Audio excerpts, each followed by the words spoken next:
The Fabulous 413 podcast is funded by Window World of Western Mass, a local family business with experienced craftsmen offering wood, vinyl, and composite windows. WindowWorldofWesternMA.com.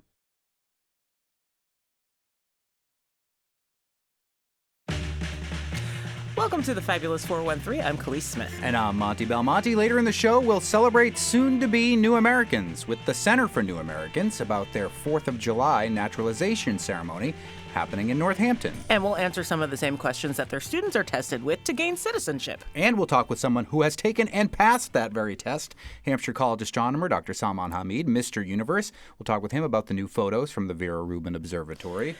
But we begin with the Supreme Court. This weekend, NPR published a story with the headline, "The Supreme Court Gives Trump a Wave of Victories in a Blockbuster Final Week." The story breaks down those 6-3 decisions that were released last week. Hearing about those decisions rang a familiar bell for us, as we had heard about what the direction the Supreme Court was aiming to go from a previous guest of the show.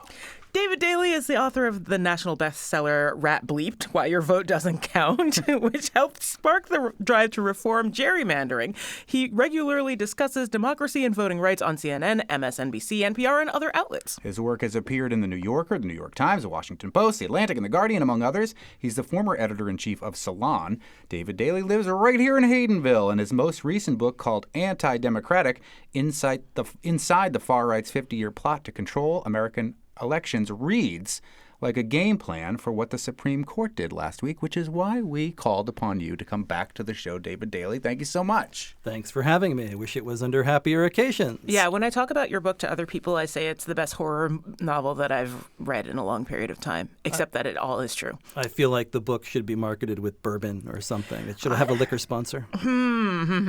It reads like a horror novel if you think what happened yet last week is troublesome, and I'm assuming you, David Daley, do. Let's start with the federal injunctions, with a federal court no longer having the ability to put the brakes on something that the executive branch does. Tell me about your take on this ruling last week. Sure. This has been the most effective tool for courts to rein in a lawless executive in our nation's history. Mm-hmm. And we have, thanks to the U.S. Supreme Court, tossed the power of a nationwide injunction absolutely aside at the very moment that we have perhaps the most lawless pusher of executive orders occupying the Oval Office that the nation has ever had. They have given this president, who has already told us exactly what it is he hopes to do to the Constitution, which is essentially to shred it and replace it with the word of Trump and the art of the deal. And they have given him effectively free rein to go ahead and do so. They've also done this at a time when, for the past Democratic administrations, this court had no problem with conservative activists rushing to a specific court in Texas and obtaining nationwide injunctions to put a pause on Biden and Obama administration plans. And all of a sudden, the Supreme Court has become very interested in the use of nationwide injunctions. This is an egregious double standard, and it shows quite clearly that the conservative supermajority is using the U.S. Supreme Court as the foundation of all right-wing conservative Republican political power. And it seems a little like it is strange to look at this because as we're seeing play out the imbalance of the checks and balances, or as the scales get tipped very heavily in the executive branch's direction. This ruling itself seems a little weird to kind of undermine the power of the judiciary branch, just kind of writ large, except for the Supreme Court.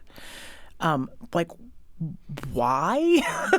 Why is a great question. And all I can suggest is this. John Roberts knows what it is that he is doing. John Roberts has very carefully piloted this conservative revolution through the courts for the last 25 or so years.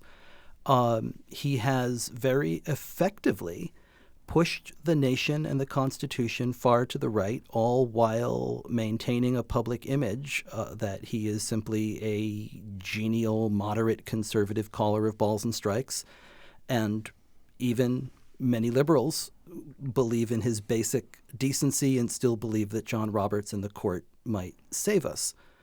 And so let me let's stop look you at right this there case. because even last week, John Roberts upheld some Obamacare measures that he voted with the quote unquote liberal justices with. So people on a once over reading of what's going on say, oh no, he is fair-minded. He is calling balls and strikes. He's not partisan because of something like supporting Obamacare for the second time. Yeah.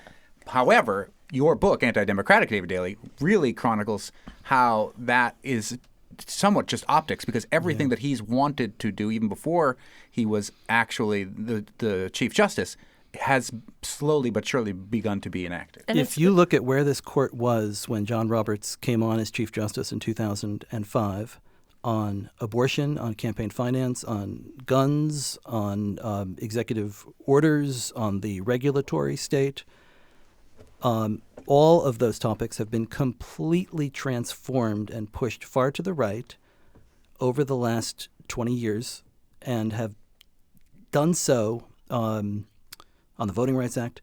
And on all of those topics, public opinion is aligned far against this. So the Republican Party has been able to use the Supreme Court to produce victory after victory that they could never achieve at the ballot box.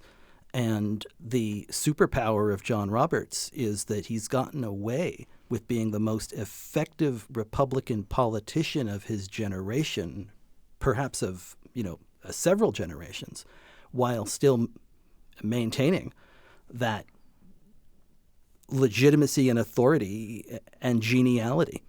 And I think, again, like the troubling part about that first decision that we're talking about is that, again, it undermines like the other courts in the nation. It starts making it as if the only court that actually matters, the only opinion that actually matters is that of the Supreme Court, and the other courts that would lead the way there, any decision that they make is almost negligible. If it disagrees with them. Yeah. Yes. It reminds me of the old correct. Onion headline that said, Supreme Court rules, Supreme Court rules. And I understand that, like, that's kind of, like, they're supposed to kind of do that. Like, the Supreme Court is there to make, like, larger rulings for the nation, like, on a large swath of things. But the manner in which this says, like, pretty directly that those courts don't have that capability is a little troubling. The Supreme Court is supposed to do that. That is their job. And yet, the Supreme Court has become... The Supreme Court is nothing other than the 9 people, human beings, who are tapped to sit on it. And how they use those seats and how they behave on that court, how they choose to do their job, becomes everything. And they have become, in effect, a 9-person super legislature, veto-proof, non-elected, subject to no ethics clause, appointed for life. And when that is the case, there needs to be some air in the system for we the people. And that is why we so desperately need to look at the U.S. Supreme Court and its role in our system of checks and balances. We're speaking with Haydenville's David Daley, whose most recent book is Anti-Democratic and takes a hard look at the Roberts Court. And we are continuing to talk about this nationwide injunction order from last week. And I want to get to the birthright citizenship part of it in a second. But I think there are some people that are saying, okay, even if a federal court can't pump the brakes on a decision that they find illegal, we could use class action lawsuits. Can you talk about your take on class action as an action in conjunction or instead of these injunctions? Wow, that was poetic. I think you're right. I'll write that down. Yeah. It's being recorded. Yes, right. I think you're correct that people are going to turn to class action lawsuits next. However, John Roberts and Samuel Alito were waiting for you to say that. And they have spent the last 22 years making it far more difficult to bring and win class action lawsuits. And Alito and Thomas, in their concurrences in this case, said very clearly, if you think that you can bring class action lawsuits as an end around us, you've got another thing coming. I think they couched it in slightly more legal language than imagine, that. yeah. But the threat was still very much there.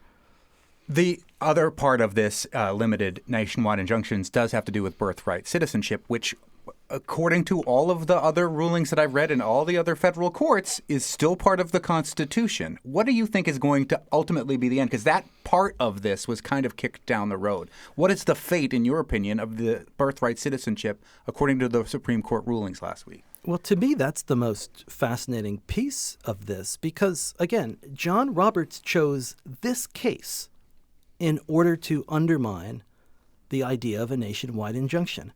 A case that should be as slam dunk a case as you would possibly imagine birthright citizenship. The very language of the 14th Amendment.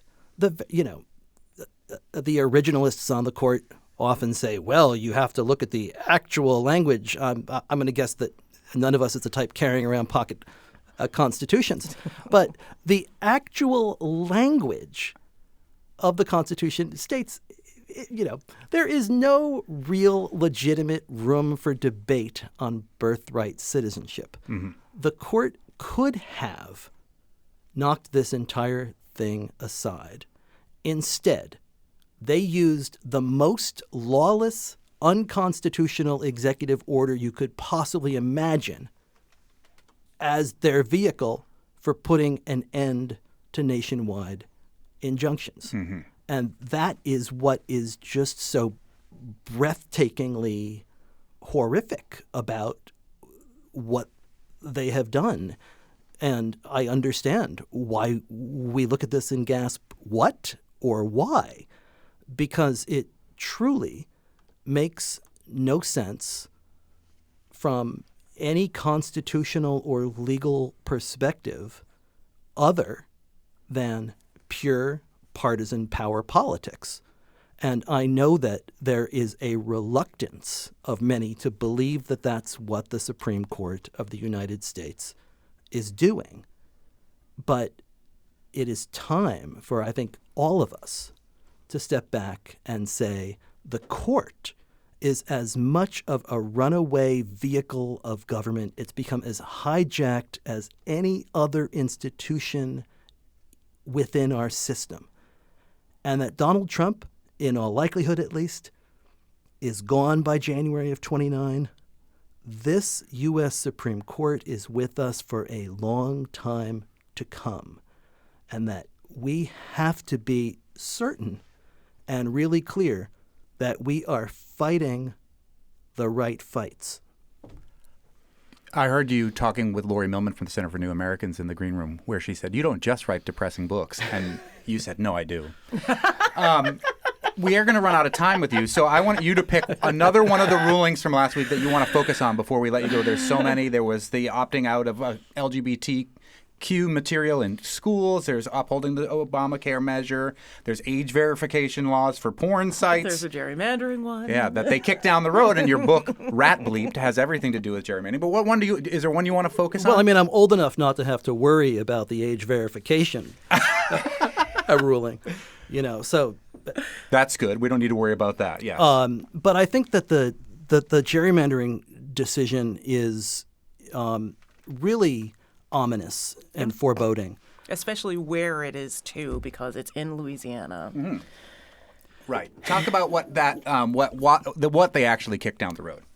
The court has a really strange case in front of it.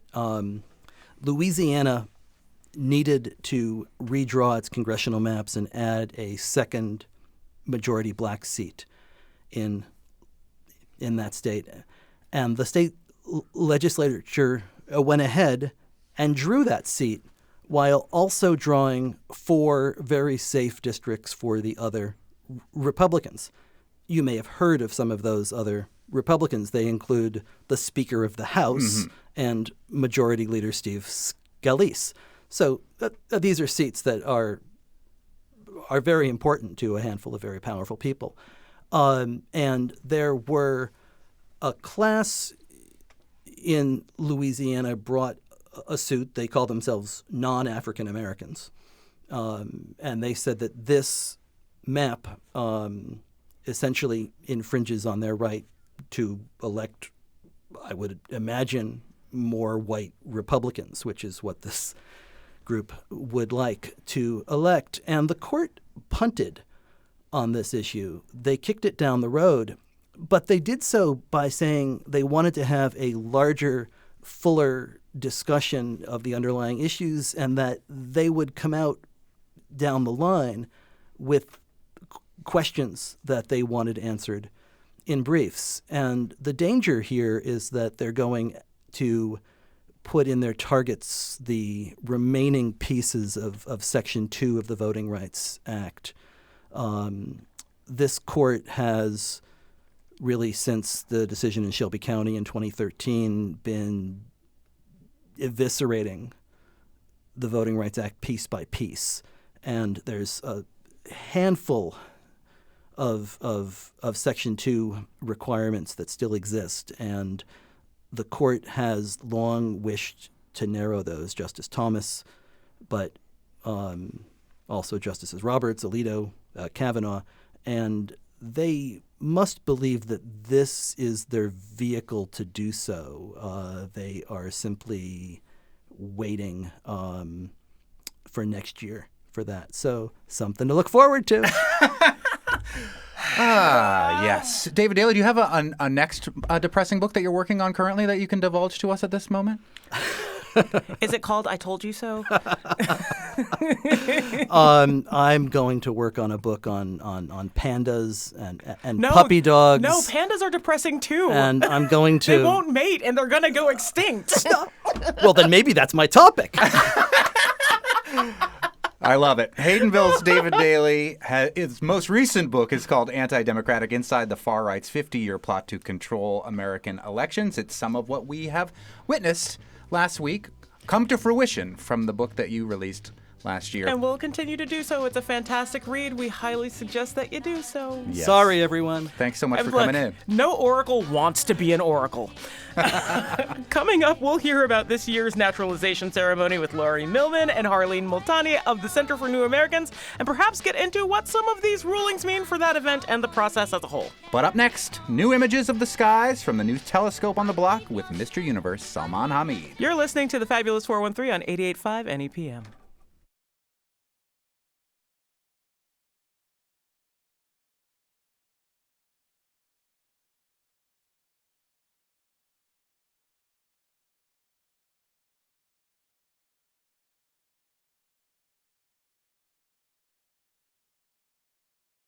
The Fabulous 413 podcast is funded by Northeast Solar, homegrown in Hatfield, Massachusetts, and providing energy savings for their customers for over 10 years. Learn more at northeast-solar.com. The Fabulous 413 podcast is funded by the UMass 5 College Credit Union, dedicated to creating access to financial well-being for local people, businesses, and communities. Insured by NCUA, umass5.coop.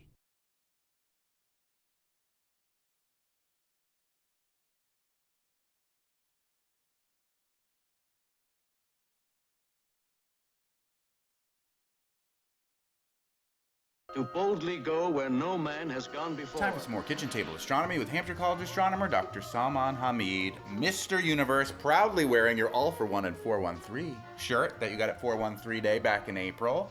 Thank you for shamelessly plugging the show. I love the shirt. Actually, that's all that.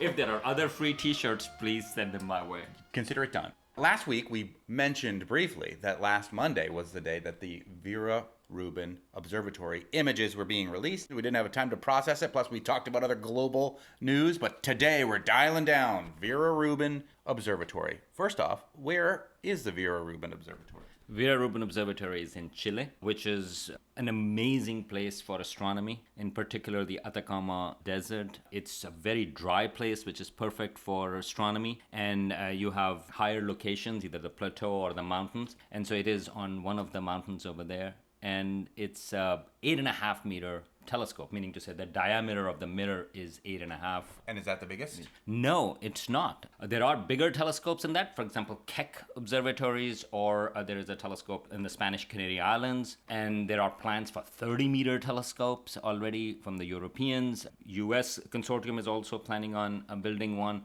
So that is not the issue. It actually does something else really well, which we will dive into, but I should mention that this is going to be an amazingly revolutionary telescope. So why, if it's not the biggest, why is it so revolutionary? Thank you, Monty, for asking that question. I teed it up for you, but the telescope has two key components. One is its extremely large field of view. This is a large telescope. I mean, 8.5 meter is not something that you just sneeze about, but it can look in one field of view about the size of 45 full moons.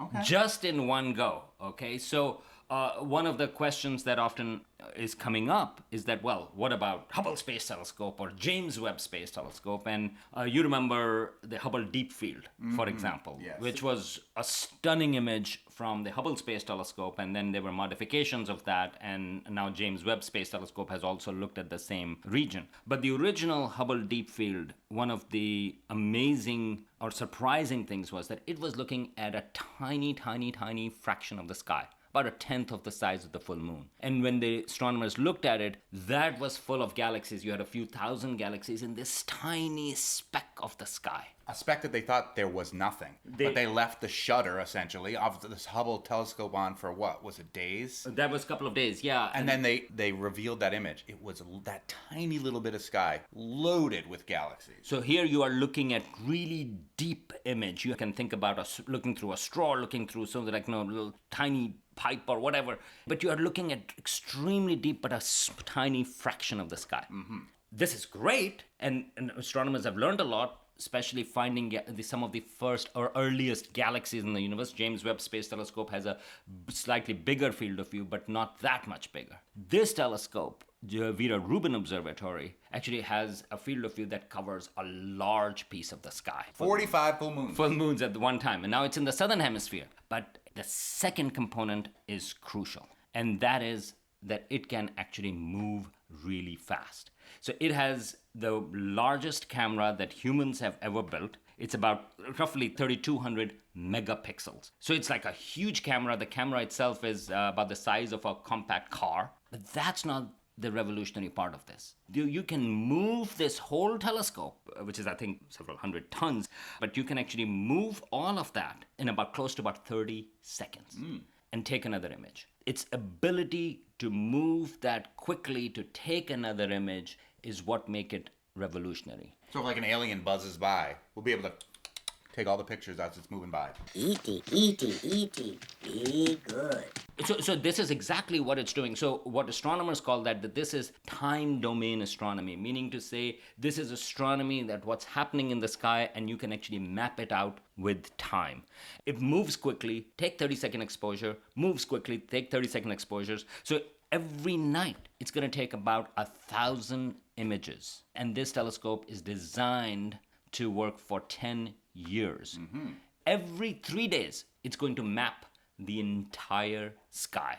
And it's going to keep on doing that for 10 years. Mm-hmm. And by that time, you would have about 800 times mapping of that sky. And then you can actually look at what you were saying. There is an alien walking by. Well, it's not about the aliens, but you can actually look at the differences between images. And it's almost, you can think of it creating a movie. Mm-hmm. So for example, they detected asteroids. You can see from image to image to image over a few nights if there is something moving with respect to the background stars. And in fact, just from a few weeks or 1 week of observation, they in fact detected 2,100 asteroids not detected before. Uh-oh. And that is just the beginning. The telescope has actually not started working fully. These images are just the early images, just to test run and also to show what it is capable of. But now think about a movie in that sense for over 10 years where you can see the things that are changing in the sky. So, the Vera Rubin telescope released some images last week. What were those images of and why were they important? First images from the telescope. So there are two images, and you should go to the Vera Rubin Observatory website, and there is a sky viewer. The images are so big that if you really want to see the whole thing in full resolution, as they say, I think you need 400 high-resolution screens for that. But the viewer that they have, it allows you to zoom in and zoom out. Sometimes people have said, well, they are images just like amateur astronomers take and things like that. No. You can find a lot of detail. This is the thing that you can actually zoom in, and instead of things getting blurry or pixelated, you are going to keep on finding actually details in the image. So one of the images which I really loved, that was of a Virgo cluster. This is a cluster of galaxies about 55 million light years from us. It's not that we didn't know this cluster existed. No, we have known this cluster that existed. But the details in that image actually shows you about 10 million galaxies in that image, the one that Vera Rubin Observatory took. It's a beautiful image, but now think about that over the period of 10 years, they expect that we are going to find 20 billion galaxies. Wow. Okay, now people say, yeah, but we know there are 100 billion galaxies. Carl Sagan had been saying billions and billions. Billions, 400 billions. Look, we have our estimates of how many galaxies are there in the universe, and yeah, there are more than 100 billion galaxies. Here we are not talking about, there is an estimate of 20 billion galaxies. We will have data in 6 different filters that this telescope uses. We will have data on 20 billion galaxies. And that's a billion with a B. So if you want to do a study and you say, hey, I want to plot galaxies, like, my PhD work, by the way, I worked on close to about 100 galaxies. Yeah. Okay? I loved all of them individually. Okay? But I did have my favorites. I do have to say that. But this is a different type of astronomy where you can actually find information. You can actually plot statistics for 20 billion galaxies. That's where the revolutionary aspect comes in. And of course, if in those galaxies, for example, there are stars that explode, which they do, so you can have a lot of supernovae. There are other changes that happen if a star disappears, which sometimes we are trying to figure out, that, okay, what happened to it? We can always track with the previous images because it's like a film. So this image of the Virgo cluster is just an example of what kind of details you are going to find, but that will be extended to the entire southern sky.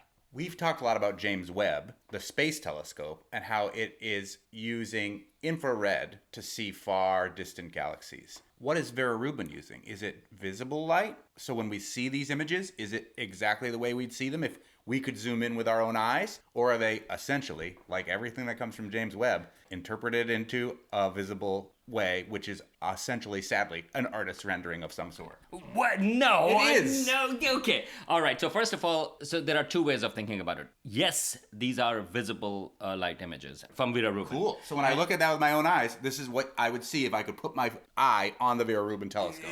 Kind of. And secondly, but it does have near-infrared filters. So there are some filters that actually go in a little bit near-infrared, but not the range that James Webb Space Telescope has. That is completely different.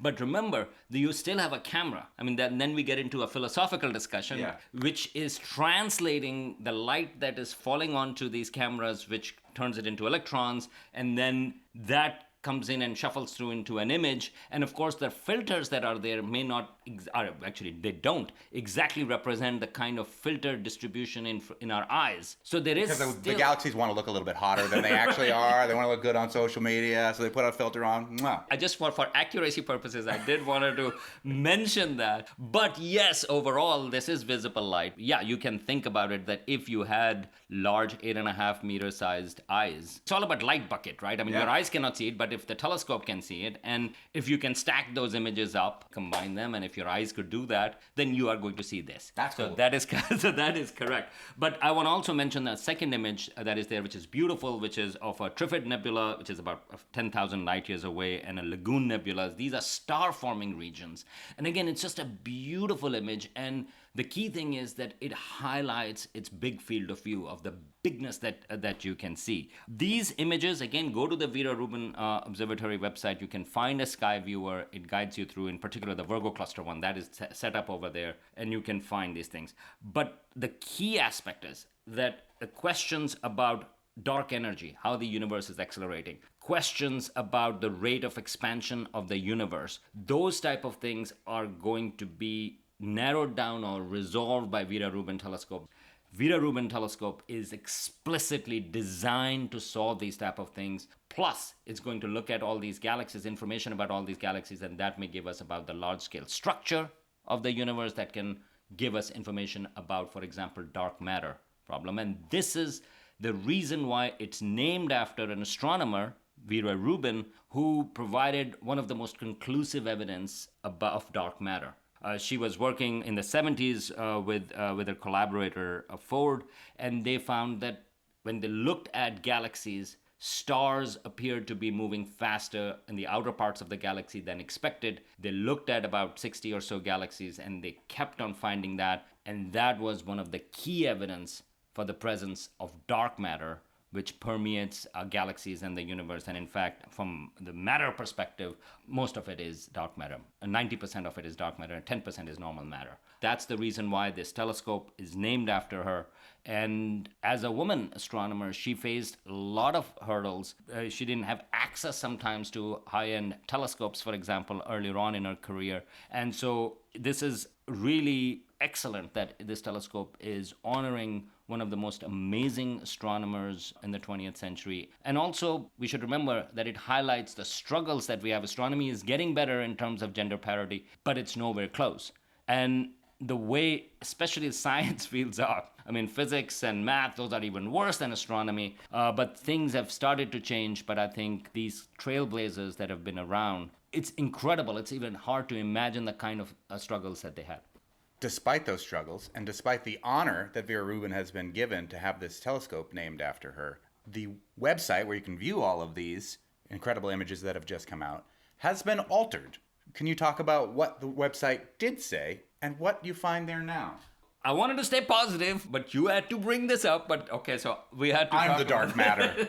So this actually came out a few months ago when there was a directive that went out about removing DEI stuff from government stuff and things like that. And so Vera Rubin Observatory website mentioned about her struggles, and also that it is still a male-dominated field, which is actually science is. I mean, that it's not an untrue statement. As soon as the DEI directive came in from the White House, all of that mention was gone about her struggles and things like that. But then one part came back that mentioned that she struggled in terms of getting her work done and so on and so forth.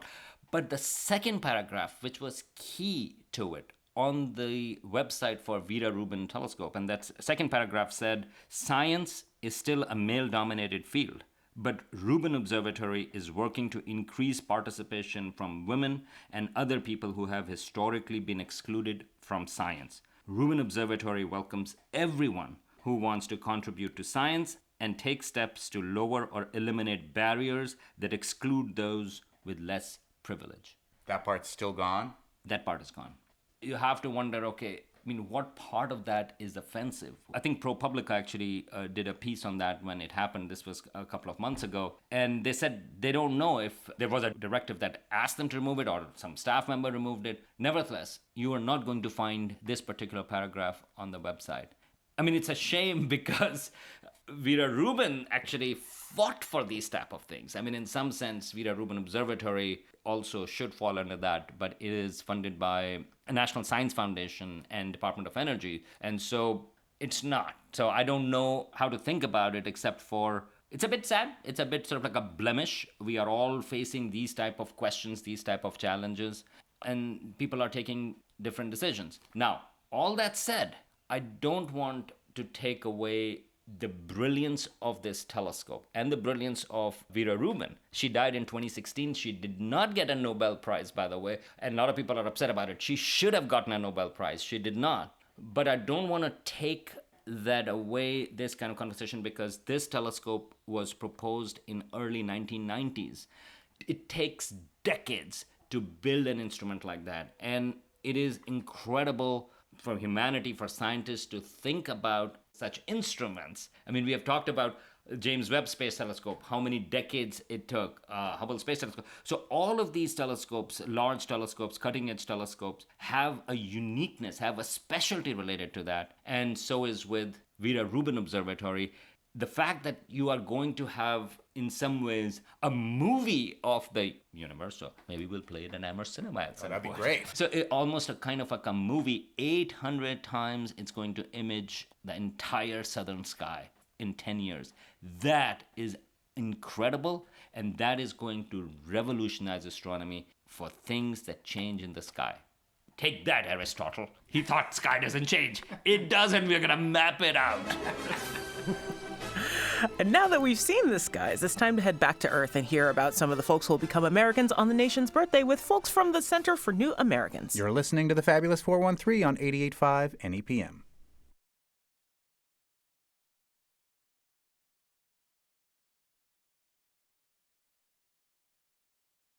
The Fabulous 413 podcast is funded by the Handle Factory Community Clay Studio in Shelburne Falls, offering summer youth clay and art camps and classes for adults. Learn more at handlefactory.com.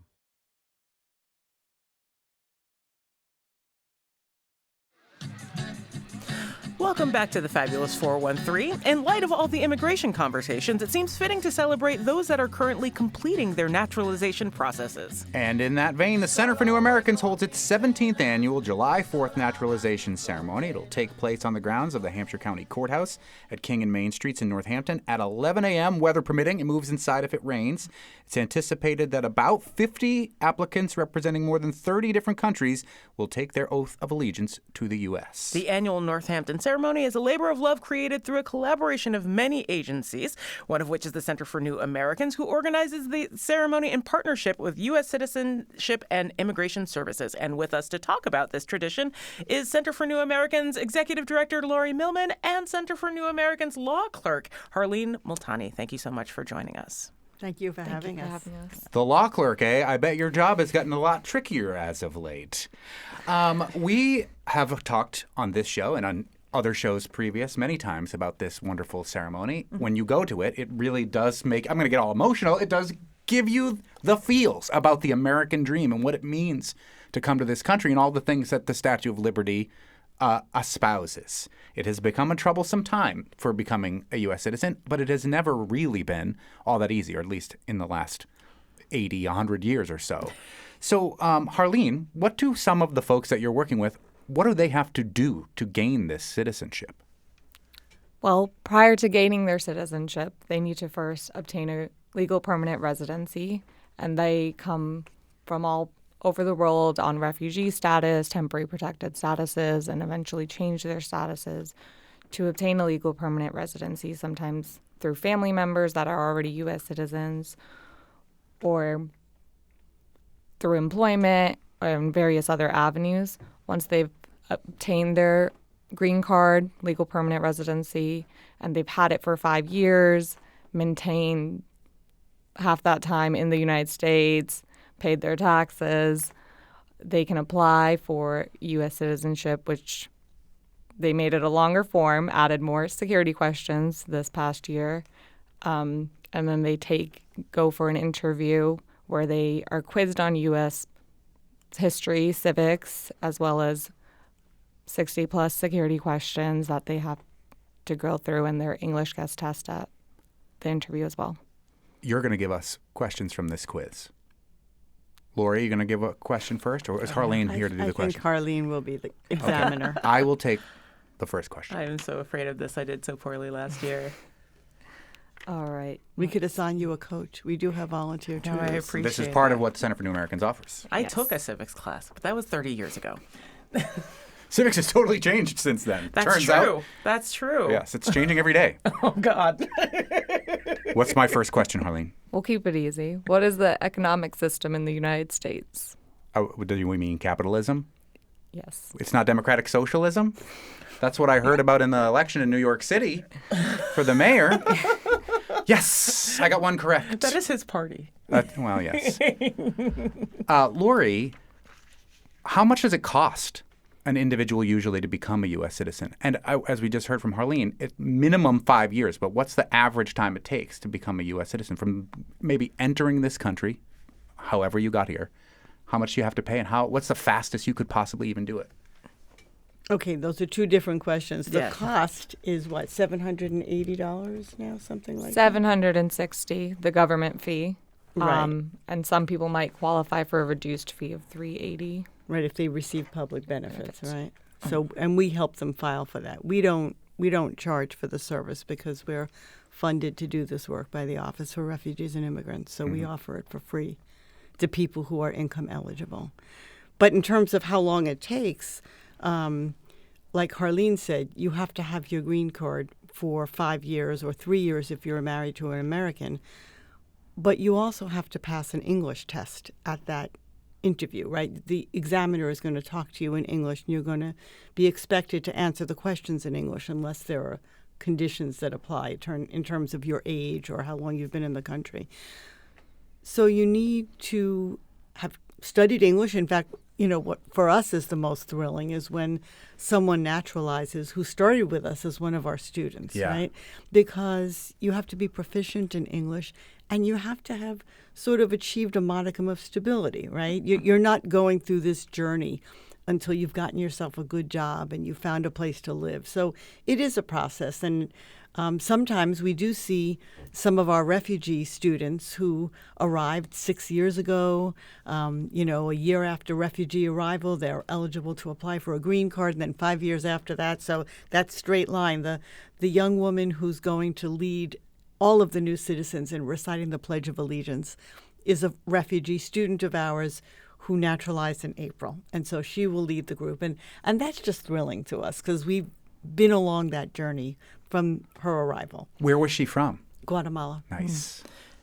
So the process is long, but that first part of the process, the getting legal status in the U.S., like how long does that part of it, changing your status from refugee or asylum seeking or just coming on a different type of visa, changing it to having a green card before you have to hold that card for 5 years. How long does that process often take? Well, each processing time is different. An average refugee to green card takes almost 2 years to just get the green card. But even before that, you enter on refugee status. UNHCR has to vet you. They're coming from refugee camps from all around the world, getting vetted before entering the United States, and then getting vetted again multiple times. They have to do medical testing, get vaccines before getting their green card. So some people who are getting naturalized on July 4th have been in the country waiting for processing time just to be eligible. Some people do it right away, but some people have to wait to get their English a little bit stronger to pass the test. The quickest would be, I don't even know, 6-7 years after being in the United States, but there's many people that have waited quite longer, and yeah. Well, speaking of the test, it's time for Khalees's first question. All right, Harleen Khalees. Multani, law clerk for Center for New Americans, in anticipation of the naturalization ceremony that will happen on the 4th of July in Northampton. They're going to put me on a boat immediately. No, you got this. Under our Constitution, some powers belong to the federal government. What is one power of the federal government? Usually, not right now. I know. So I'm like, it's all changing right now. Of the federal government, they get to establish the national budget. They're in charge of the. Our engineer is pointing at things and the money. They're in charge of the money. To print money is one of them. Yeah, nailed it. No, Betsy got that one. Oh, well, I heard it come out of your mouth, Khalees, so I'm giving it to you, even if you cheated. We are going to take a little break right here, and then we're going to come back. We're going to answer more of these questions. We're going to hear more about the naturalization ceremony that's happening at 11 o'clock on the old courthouse lawn in downtown Northampton on the 4th of July, where all of these 50-plus folks will join the 50 stars of the United States. You're listening to the Fabulous 413 on 88.5 NEPM.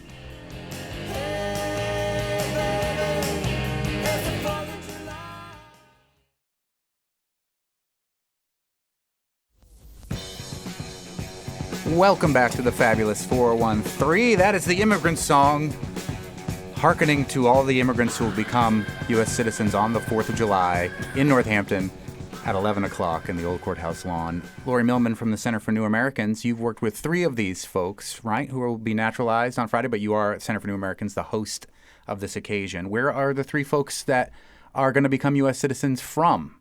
Originally, that you worked with? Oh my goodness, you must know Harleen. Punting it to Harleen, the law clerk for the Center for New Americans. Linda, Elizabeth is from where?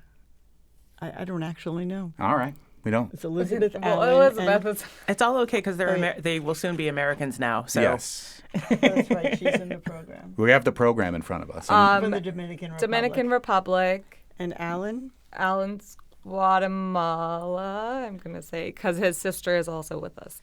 And then the last one is from Morocco. Interesting. And then you said there was like how many different So countries? there are a total of 53 people being naturalized, and they represent 27 different countries, including Albania, Brazil, Canada, Germany, Haiti, India, Poland, Sri Lanka, Togo, Ukraine, Vietnam, Venezuela.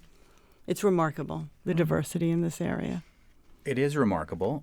And there will be other parts of the program, the people singing the national anthem and things like that. Who are some of the folks that will be part of the ceremony, apart from the 50 people and 3 of your students? Federal Magistrate Catherine Robertson has done this ceremony with us for many years. She always volunteers to do the ceremony. She says it's her favorite part of being a judge and the most important. It might be the only thing she has left to do now, given the Supreme Court rulings. She's a federal judge, right? That's right. Yes. But she does this brilliantly, and it's always a message of welcome. And we'll have Amherst Boy Scout Troop 504 serving as color guard, which is always the cute factor.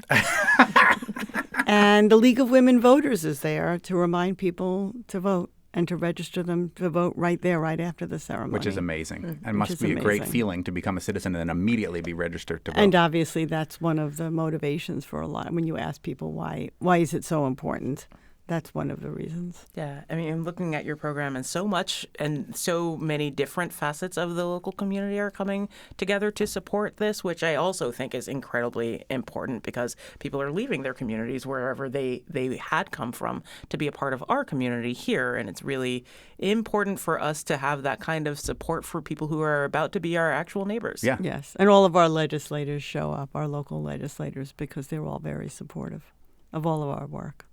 Center for New Americans law clerk Harleen Multani, ask me another question from the citizenship quiz. It's a test. It's not a quiz. This is a lot is at stake to pass this.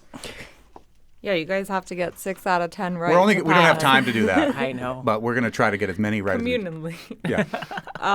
What was one thing Benjamin Franklin is famous for? Oh, he invented lightning. Oh my God. I believe he had gout and syphilis. He also created the first public libraries in the country. That one counts. I don't know if you. I don't think we want to talk about the other things. Go. He's one of our first ambassadors to France. That's true. All right, you got another one for Khalees? Yes.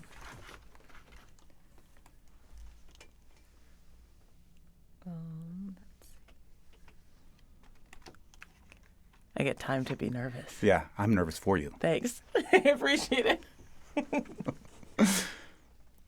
Who did the United States fight in World War II? Oh, we fought, well, the Axis powers, but that's Germany primarily. But they were allied with Italy and Japan.